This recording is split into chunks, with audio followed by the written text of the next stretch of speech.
గాంధీ భవన్ లో ప్రెస్ మీట్లు పెట్టి మాట్లాడడం కాదండి. కాంగ్రెస్ పెద్దలు అంత ఉంటే వచ్చి అశోక్ నగర్ లో మాట్లాడు. ఇదే కాంగ్రెస్ వాళ్ళు ఎలక్షన్స్ ముందు రాహుల్ గాంధీ గారిని తీసుకొచ్చి సెంట్రల్ లైబ్రరీలో కూర్చోబెట్టారు.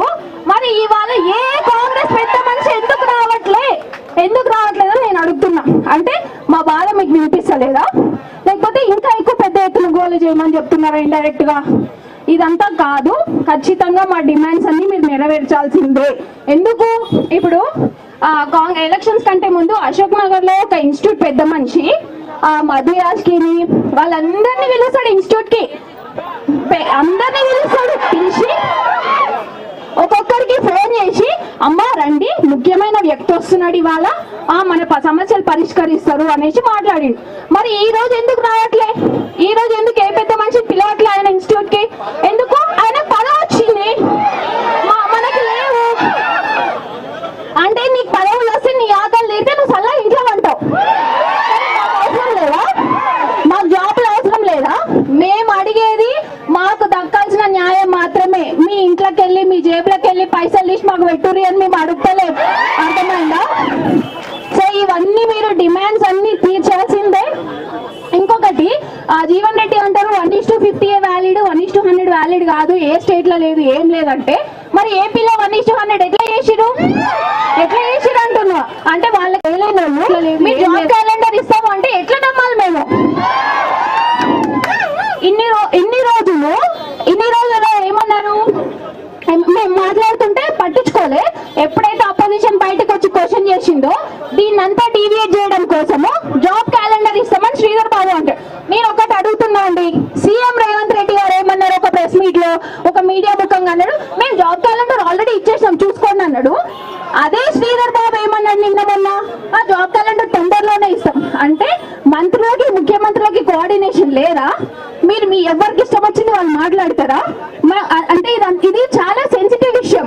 మీరు అందరూ అనుకుంటుండొచ్చు మీకు చాలా చిన్న విషయం అనిపిస్తుండొచ్చు, కానీ ఇక్కడ ఉన్న ప్రతి ఒక్కరికి అది లైఫ్ అండ్ డెత్ సమస్య.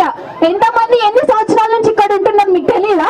అదే సంవత్సరాల నుంచి ఉన్న వాళ్ళు ఏమంటారు, 30 రోజులు పుస్తకాలు పక్కన పెట్టండి, తర్వాత వచ్చే ప్రభుత్వం మనది, మన డిమాండ్స్ అన్ని తీరుస్తుంది.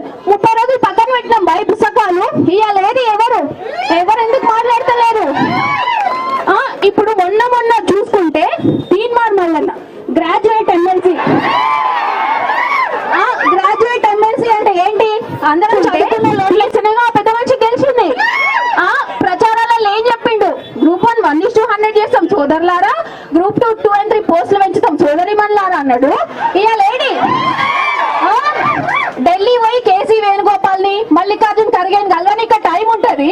మన సమస్యలు మన బాధలు ముఖ్యమంత్రికి వివరించడానికి టైం లేదా నీకు? తీర్మానం వల్ల మళ్ళీ జియో 46 వాళ్ళకి మేము న్యాయం చేస్తామని ఎలక్షన్స్ ముందు మాట్లాడినాడు.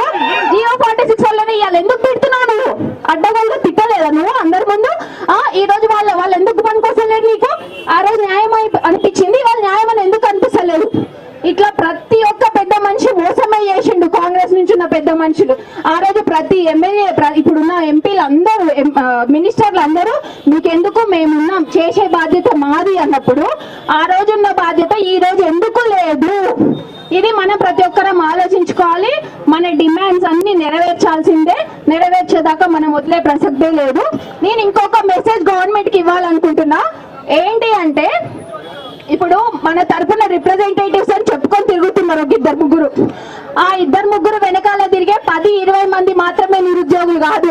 ఇందిరా పార్క్ వచ్చి చూడండి, నిరుద్యోగులు ఈరోజు ఇక్కడ ఉన్నారు. వీళ్ళు నిరుద్యోగులు, వాళ్ళు 10-20 మందిని పైసలు ఇచ్చి ఎంటేసుకొని తిప్పి వాళ్ళకి ముచ్చట చెప్పి కానియడం కాదు. ఇప్పుడు వచ్చి మాకు సమాధానం చెప్పండి, ఇక్కడ ఉన్న వాళ్ళందరూ నిరుద్యోగులు. అది మీరు గుర్తు పెట్టుకొని ఏదైనా ఇన్ఫర్మేషన్ కావాలన్నా ఏమైనా కావాలన్నా నిరుద్యోగులు అందరూ అవైలబుల్ ఉంటారు. వచ్చి నిరుద్యోగులతో మాట్లాడండి. వాళ్ళిద్దరితో మాట్లాడేయండి, మేమున్నాం, మాతో మాట్లాడండి. మా డిమాండ్స్ ఇవి, మీరు చేయాల్సింది మాత్రం మీకు ఆప్షన్ లేదు. సో ఇక్కడ ఉన్న వాళ్ళందరికీ థ్యాంక్ యూ, మీడియా అండ్ అందరు పెద్ద వాళ్ళకి థ్యాంక్ యూ.